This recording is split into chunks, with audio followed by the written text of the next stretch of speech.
मोदी जी के, मोदी का परिवार वाले वृहद परिवार का भी हिस्सा है। सैकड़ों महिलाओं का जीवन तहस नहस करने के बाद ये आदमी देश छोड़कर भाग गया। इस आदमी के हजारों पॉर्न वीडियो वायरल हैं। ये हर उम्र की औरत के साथ जोर जबरदस्ती करता हुआ दिख रहा है।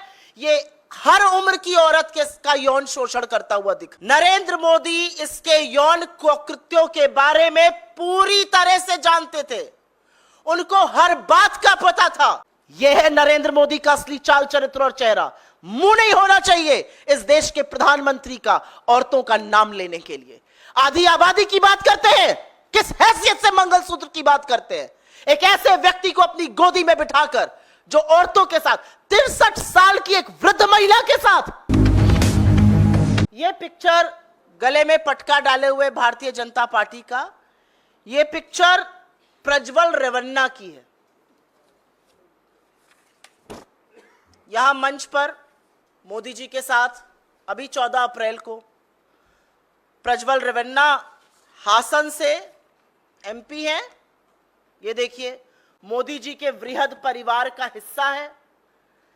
ये पूर्व प्रधानमंत्री एचडी देवगौड़ा जी के पोते हैं, पौत्र हैं। मोदी जी के, मोदी का परिवार वाले वृहद परिवार का भी हिस्सा है। 14 अप्रैल की यह फोटो है। 14 अप्रैल बमुश्किल 2 हफ्ते पहले की। ये जेडीएस से सांसद हैं, हासन से बीजेपी और जेडीएस के साझा उम्मीदवार हैं। 2 हफ्ते पहले जब मोदी इनके साथ मंच साझा कर रहे थे मैसूरू में, तो इनकी खूब तारीफ करी थी, इनकी पीठ ठोकी थी और इनके लिए वोट मांगा था। 14 अप्रैल को, इसी महीने की 14 तारीख को ये नेता देश से फरार हो चुके हैं। और अगर आप इनके जघन्य अपराधों को सुन लीजिएगा तो दिल दहल जाएगा। और एक औरत होते हुए थोड़ी बोलने में भी शर्म आती है। सैकड़ों महिलाओं का जीवन तहस नहस करने के बाद यह आदमी देश छोड़कर भाग गया है। इस आदमी के हजारों पॉर्न वीडियो वायरल हैं, हजारों पॉर्न वीडियो।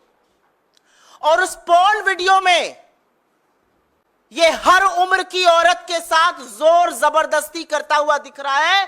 यह हर उम्र की औरत का यौन शोषण करता हुआ दिख रहा है। उनकी असहमति के बावजूद, और इसमें इसके घर पर काम करने वाली महिलाएं हैं, पार्टी की कार्यकर्ता है, पार्टी की सांसद है, जिला पंचायत की सदस्य है, यहां तक कि एक 63 साल की घर पे काम करने वाली महिला जो हाथ जोड़ के कह रही है ऐसा मत करो। यह रिकॉर्डिंग ये खुद करके, और एक पेन ड्राइव में इनकी सारी रिकॉर्डिंग मिली है। क्या मोदी जी इसकी दरिंदगी के बारे में जानते थे या अनभिज्ञ थे? नरेंद्र मोदी इसके यौन कृत्यों के बारे में पूरी तरह से जानते थे। उनको हर बात का पता था। उनको पता था कि इसके हजारों अश्लील पॉर्न वीडियो है जहां पर इसने औरतों के साथ जघन्य यौन उत्पीड़न का काम किया है, सैकड़ों औरतों की जिंदगी बर्बाद करी है। उसमें हर उम्र की महिला शामिल है। बुजुर्ग 63 साल की काम करने वाली घर पर से लेकर सांसदों और कार्यकर्ताओं तक सब पता था नरेंद्र मोदी को। सब पता था 14 अप्रैल को जब वो मिल रहे थे, सब पता था जब उसको अपना साझा उम्मीदवार बना रहे थे।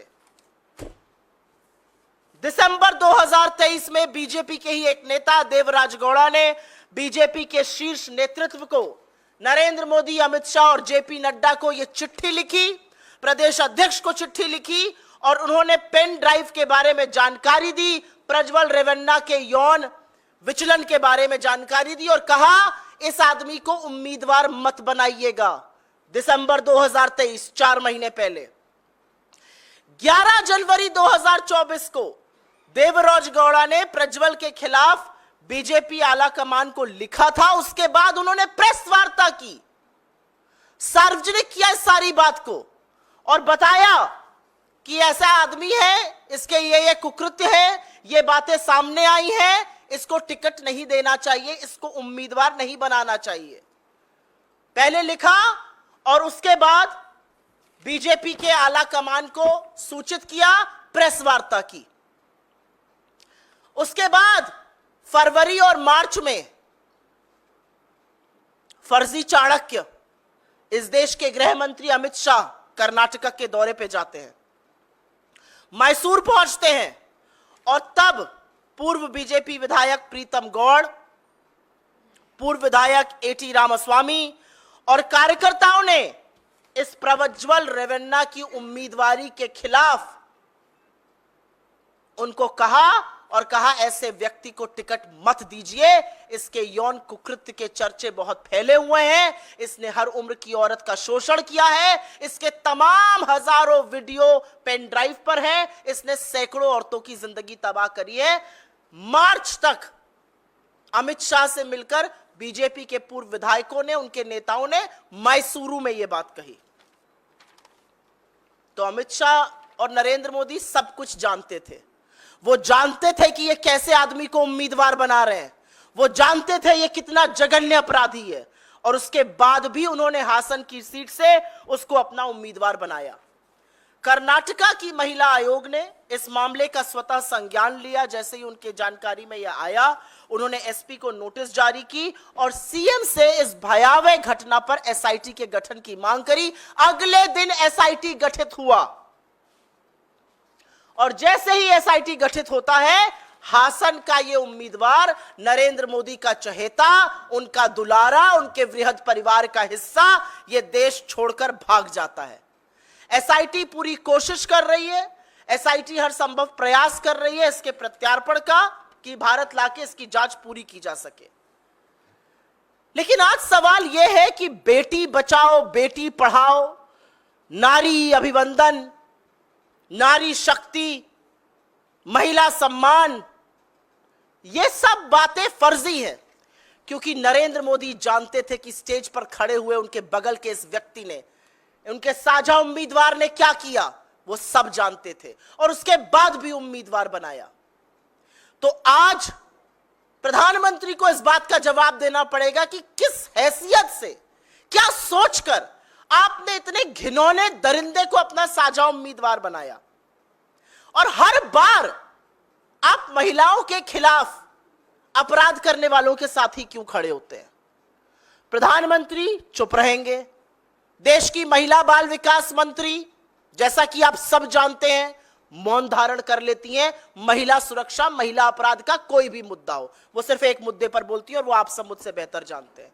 और देश का महिला आयोग, रेखा शर्मा, जो चश्मा उतारेंगी नहीं, क्योंकि चश्मे से बीजेपी और घटक दल के कोई अपराध नजर नहीं आते, उनको तो मानो सांप सूंघ गया है। नोटिस पे नोटिस, नोटिस पे नोटिस, नोटिस पे नोटिस भेजेंगी विपक्ष को, लेकिन भाजपा के कुकृत्यों को, भाजपा के घटक दलों के कुकृत्यों को, इतने जघन्य अपराधी का कोई संज्ञान नहीं लिया जाएगा। नील बटा सन्नाटा। तो अगर इस दरिंदे से घिन आती है, उससे ज्यादा घिन उन लोगों से आती है जो इसको संरक्षण देते हैं। लेकिन क्या ऐसा पहली बार हुआ है? क्या ऐसा पहली बार हुआ है कि नरेंद्र मोदी ने उन लोगों का साथ दिया है जो महिलाओं का शोषण करते हैं? बिल्कुल नहीं। कुलदीप सिंह सेंगर की गिरफ्तारी तब हुई थी, जो दोषी पाए गए थे हत्या और बलात्कार के, गिरफ्तारी तब हुई थी जब इलाहाबाद हाई कोर्ट को बोलना पड़ा था, चिन्मयानंद पर कोर्ट को बोलना पड़ा था। सोनभद्र के विधायक रामदुलार गोंड, जो पॉक्सो में नाबालिग के रेप के दोषी पाए गए, उनको टिकट तब दिया था जब उनके ऊपर पॉक्सो का मुकदमा चल रहा था। चाहे वो उत्तराखंड की अंकिता भंडारी हो, चाहे वो गुजरात की बिल्किस बानो हो, और चाहे वो दिल्ली में बैठी हुई सबसे होनहार बेटियां हो जो यौन शोषण का आरोप लगाती हैं, उनको बूटों के तले रौंदा जाता है। लेकिन आरोपी को मोदी जी गोदी में बिठाकर संरक्षण देते हैं। आज तक उसका टिकट नहीं काट पाए हैं। और मैं बृजभूषण शरण सिंह की बात कर रही हूं। हर बार आधी आबादी के खिलाफ जघन्य कुकृत्य करने वालों के साथ नरेंद्र मोदी क्यों खड़े होते हैं? हर बार वो चुप क्यों रहते हैं? हर बार स्मृति ईरानी और महिला आयोग को सांप क्यों सूंघ जाता है? और मैं आपके माध्यम से आपके सीनियर मूर्धन्य पत्रकारों से भी सवाल पूछती हूं, क्यों है इतना सन्नाटा? कितने शो हो रहे हैं इस पर? कितनी टिप्पणियां लिखी जा रही हैं पेपर पर? कितने एडिटोरियल्स लिखे जाएंगे? आज यह सवाल पूछा जाएगा, क्योंकि सभ्य समाज में, राजनीतिक जीवन में, सार्वजनिक जीवन में ऐसे लोगों की कोई जगह नहीं है। और ऐसे लोगों को बढ़ावा देने का काम, ऐसे लोगों को संरक्षण देने का काम, ऐसे लोगों को राजनीतिक हैसियत बढ़ाने का काम खुद नरेंद्र मोदी और अमित शाह कर रहे हैं। यह असलियत है। I will very briefly make a small statement in English on this. This gentleman right here is former Prime Minister H.D. Devgowda's grandson, Prajwal Revanna. He is the MP from Hassan in Karnataka. He is also the joint candidate of Narendra Modi's BJP and its ally JDS. This man has been alleged and has been found on video, and not one and not two, but thousands of videos in which he is molesting women, in which he is doing heinous crimes against women, and women from all age group. These women are domestic household workers who work at his house. They are party workers. They are his MPs. That's the kind of man he is. Thousands of videos, hundreds of women whose life have been destroyed by this man. A 63-year-old house help, a woman old enough to be his mother, maybe his grandmother, is seen pleading on one of the videos saying, "Don't do this to me. Don't record this. Don't do this to me." 63-year-old woman. And still, he is the joint candidate of Narendra Modi's BJP and his ally JDS. Did Mr. Modi not know about him? He knew every single thing. He knew exactly about the videos. He knew exactly who this guy was. He knew exactly the women who had been molested. Because on the 13th of December, 2023, his own leader, Devaraj Gowda, wrote to the Prime Minister and to the BJP President and to the local unit of the BJP, talking about the pen drives, talking about the sexual misconduct. In fact, in January 2024, the same leader, Devaraj Gowda, did a press conference which was in the public domain. He spoke about the sexual misconduct. He spoke about the molest. He spoke about those thousands of videos. And not just that, in February and March, when Amit Shah visited Mysuru to stitch that alliance, he was told by not one, but multiple BJP leaders, from Pritam Gowda to A.T. Ramaswamy to thousands of workers in the BJP, who told him, do not make Prajwal Revanna your candidate in Karnataka.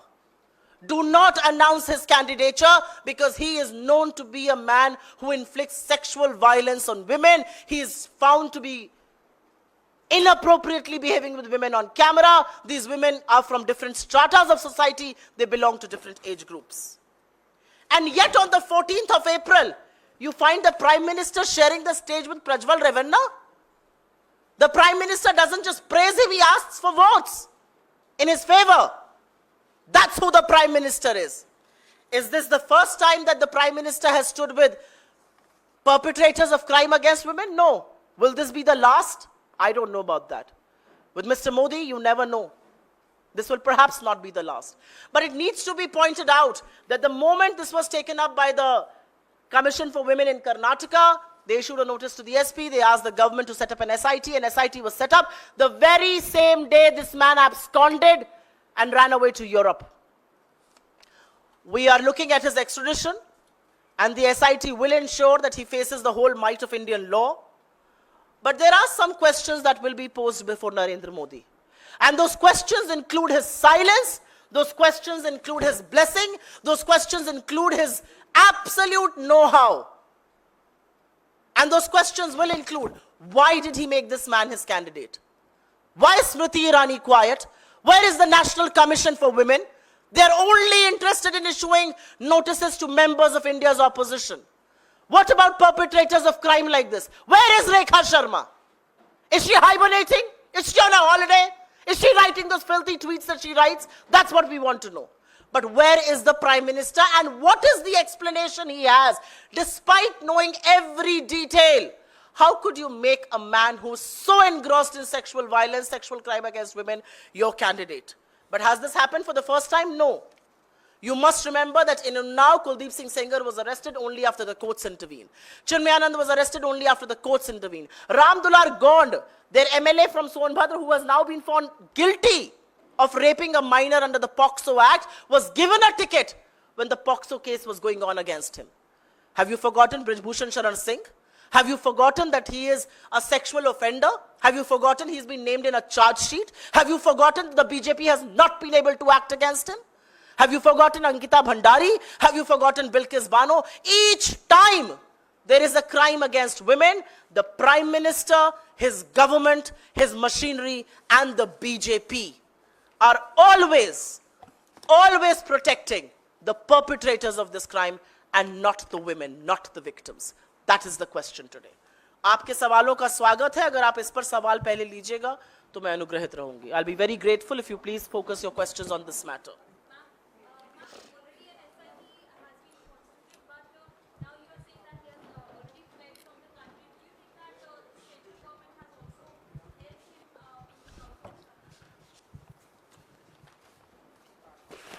This is the role of the central government. 14th of April 2024, 15 days before, this is the role of the central government. This is the role of not just the central government, this is the role of the head of the government, the Prime Minister himself, sharing a stage, encouraging this man, asking for votes, praising him in a public meeting. And this, when Narendra Modi was fully aware of what he has been charged with. He knew about the videos. He knew about this man's sexual misconduct. And he still went ahead, made him his candidate, praised him, shared a stage with him. Are you telling me Mr. Modi did not have a role in him fleeing? Answer that question for me.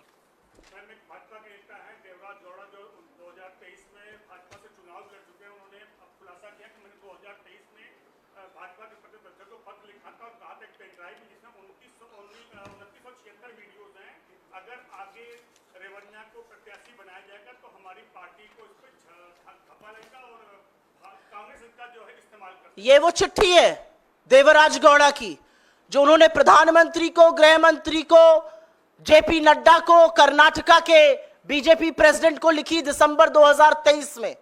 इस चिट्ठी में उन्होंने pen drive के बारे में लिखा. इस चिट्ठी में उन्होंने वो सारे कुकृत्यों का वर्णन किया. उन्होंने कहा कि बिल्कुल किसी कीमत पर इस आदमी को उम्मीदवार नहीं बनाना चाहिए. यह दिसंबर 2023 की चिट्ठी है. जनवरी 2024 में उन्होंने प्रेस वार्ता की, सार्वजनिक रूप से प्रेस वाले आए, उनके सामने उन्होंने सारी बातें रखी. और मार्च में जब अमित शाह मैसूर गए तो सिर्फ देवराज गौड़ा ने नहीं, बीजेपी के तमाम और नेताओं ने, उसमें से पूर्व विधायक प्रीतम गौड़ा, पूर्व विधायक एटी रामास्वामी और बहुत सारे कार्यकर्ताओं ने कहा कि इस जाहिल, इस दरिंदे को टिकट मत दीजिए. उसके बावजूद भी टिकट दिया गया. उसके बावजूद टिकट ही नहीं दिया गया, उसके बावजूद उसका प्रचार भी किया गया, उसके बावजूद उसको प्रोत्साहित भी किया गया, उसके कंधे पर हाथ रख के उसकी प्रशंसा भी की गई. यह है नरेंद्र मोदी का असली चाल चरित्र और चेहरा. मुंह नहीं होना चाहिए इस देश के प्रधानमंत्री का औरतों का नाम लेने के लिए. आधी आबादी की बात करते हैं, किस हैसियत से मंगलसूत्र की बात करते हैं?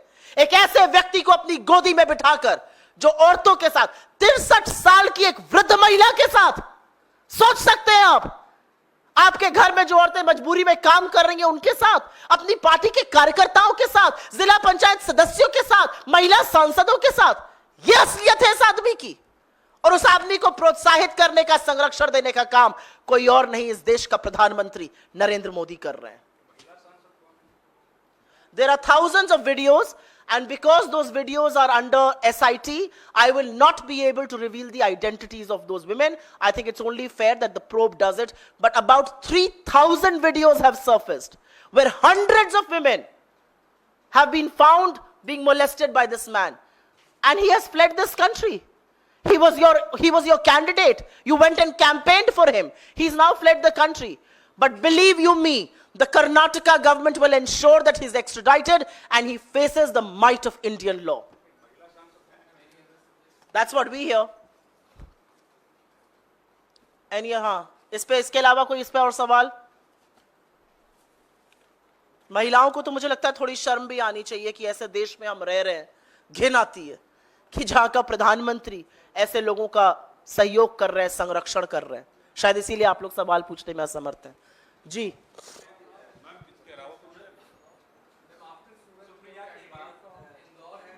one of you will have to ask the question. Decide which one.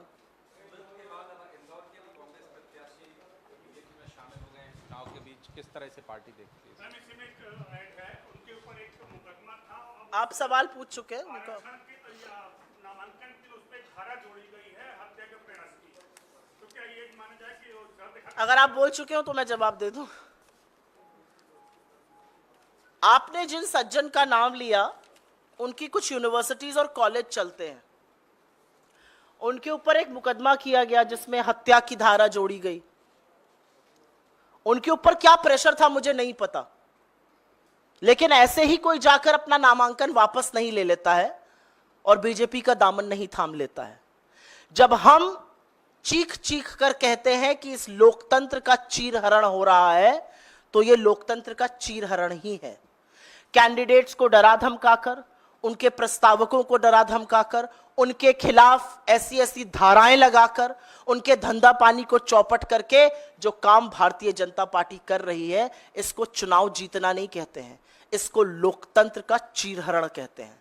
और वो करने का काम भारतीय जनता पार्टी और खुद उसके शीर्ष नेता कर रहे हैं. The gentleman in question has multiple universities and colleges in the state that we spoke about. The gentleman in question was slapped with, one of the charges slapped against him was of murder. It is not natural, it is not normal, it is not ordinary that somebody just withdraws their candidature and joins the BJP. When we say that India's democracy is under threat, this is the threat that we speak about.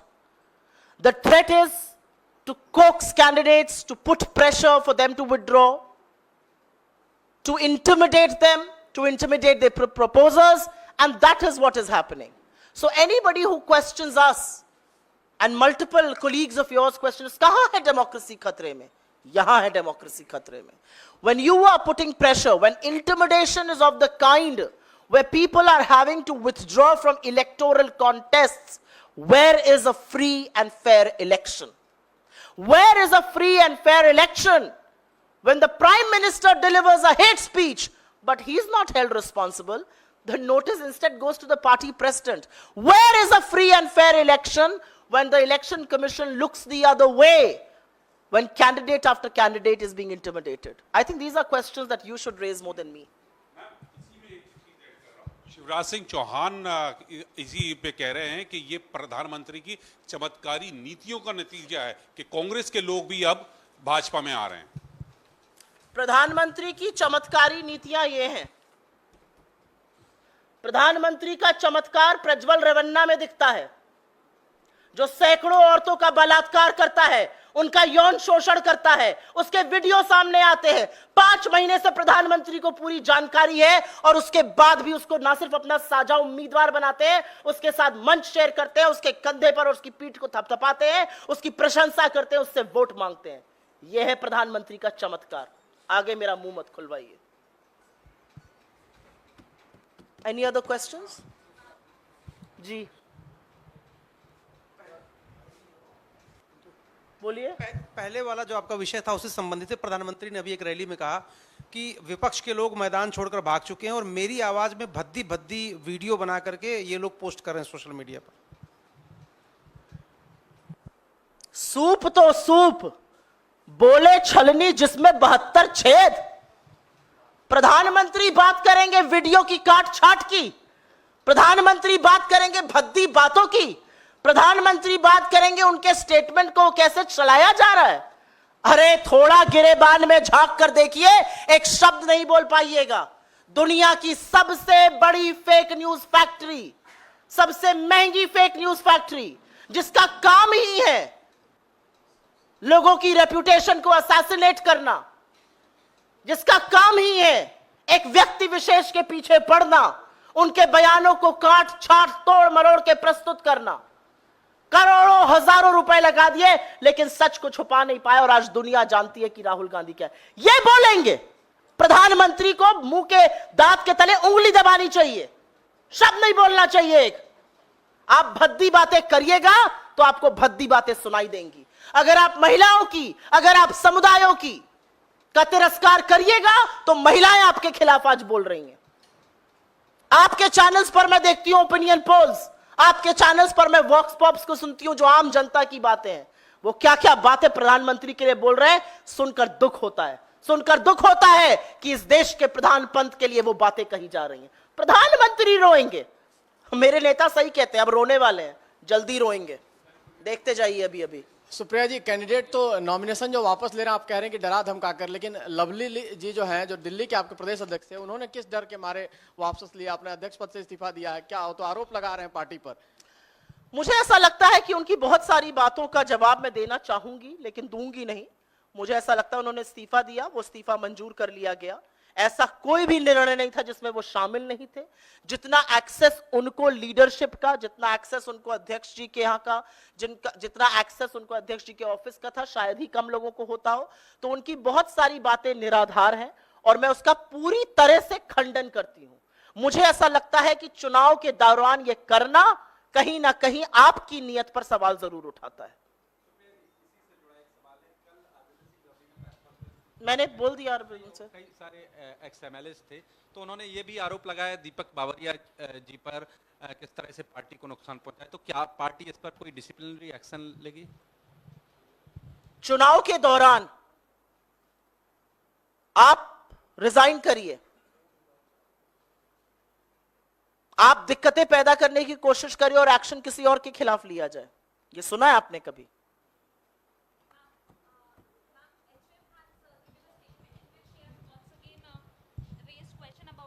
PM face of India Alliance, he said that this country needs a stable government, and India Alliance there will be for some time there will be the Prime Minister Sharad Pawar or Rahul Gandhi or Mamata Banerjee. So this country basically needs a stable government which can be given by BJP only. मैं बहुत खुश हूं। पहले मैं इसका जवाब हिंदी में दूंगी, उसके बाद अंग्रेजी में दूंगी। 2 हफ्ते पहले तक तो 400 पार का नारा चल रहा था। अब कह रहे हैं कि हमारे अलग अलग प्रधानमंत्री बनेंगे, मतलब मान गए कि सरकार तो हमारी बनने वाली है। इसका साधुवाद, मतलब समझ गए कि सत्ता में तो हम आ रहे हैं।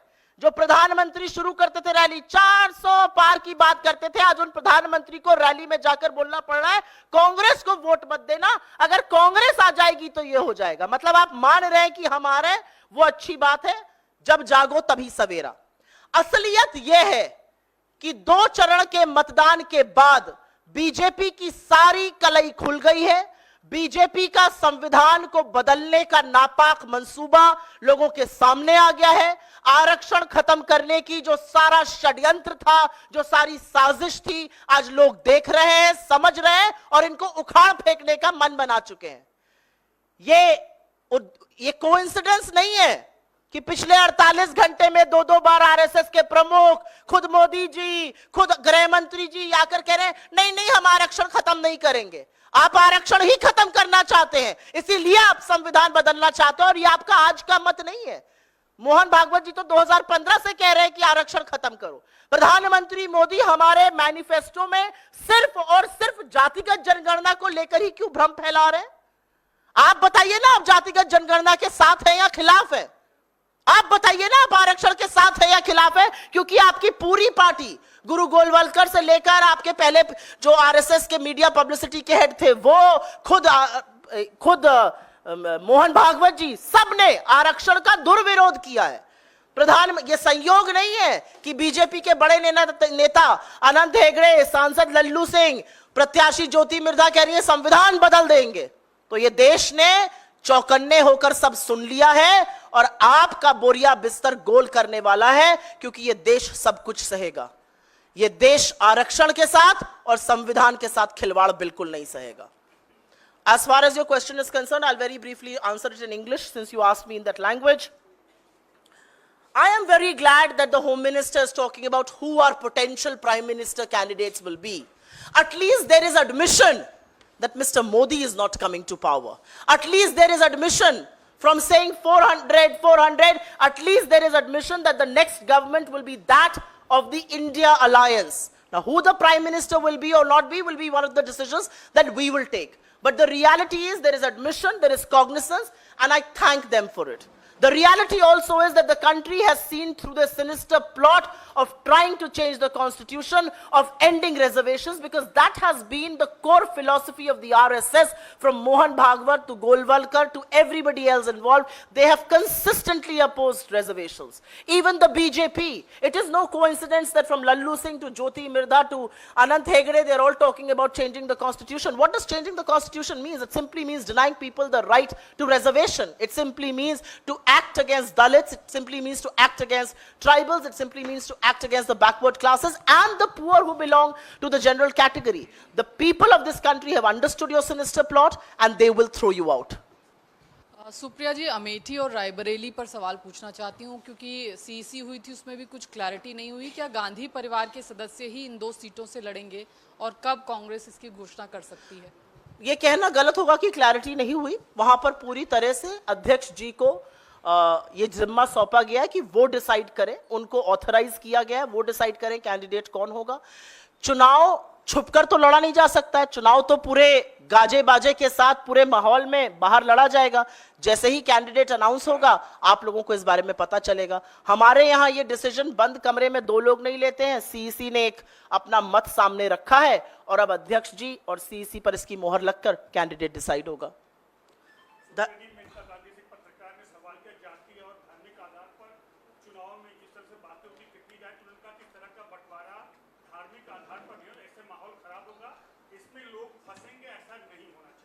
किस क्या नहीं होना चाहिए? मेनका गांधी लोगों ने कहा कि धार्मिक और जाति आधार जिस तरह के बयान आ रहे हैं ऐसा बंटवारा होना चाहिए, तो उन्होंने कहा ऐसा गलत। मतलब वो प्रधानमंत्री को आईना दिखा रही हैं कि इस तरह के बंटवारे मत कीजिए। वो प्रधानमंत्री को आईना दिखा रही हैं कि मेरे बेटे का करियर चौपट करने के बाद ये काम मत कीजिए, आप गलत कर रहे हैं इस देश के साथ। आप ही के सांसद, आप ही के कैंडिडेट सब आपको आईना दिखा रहे हैं। अभी एक आदमी ने, उनका माइनॉरिटी प्रकोष्ठ का अध्यक्ष था, थोड़ा आईना दिखाने का काम किया था कि ऐसी वाहियात बातें मोदी जी ना करें, उसको गिरफ्तार कर लिया गया। पार्टी से तो निकाला ही गया, गिरफ्तार कर लिया गया। देखिए अब इनके साथ क्या होता है। चलिए, बहुत बहुत धन्यवाद आप लोगों का, थैंक यू वेरी मच। ऐसा आप देख सकते हैं कि मेरे हाथ में यूनिस्टोन, कितने ही सालों से अगर वो पत्थर आपके गुर्दों में हो या पित्ते में, ग्लैडर के भी जहाँ पत्थर होता है ऑपरेशन से नहीं निकलता, लेकिन ये दवा खाने के बाद वो आपको जो यूरिन के जरिए जो है पूरा होकर निकल जाएगा। जहाँ बड़े बड़े ऑपरेशन फेल हो जाते वहां पर ये दवा काम करती है।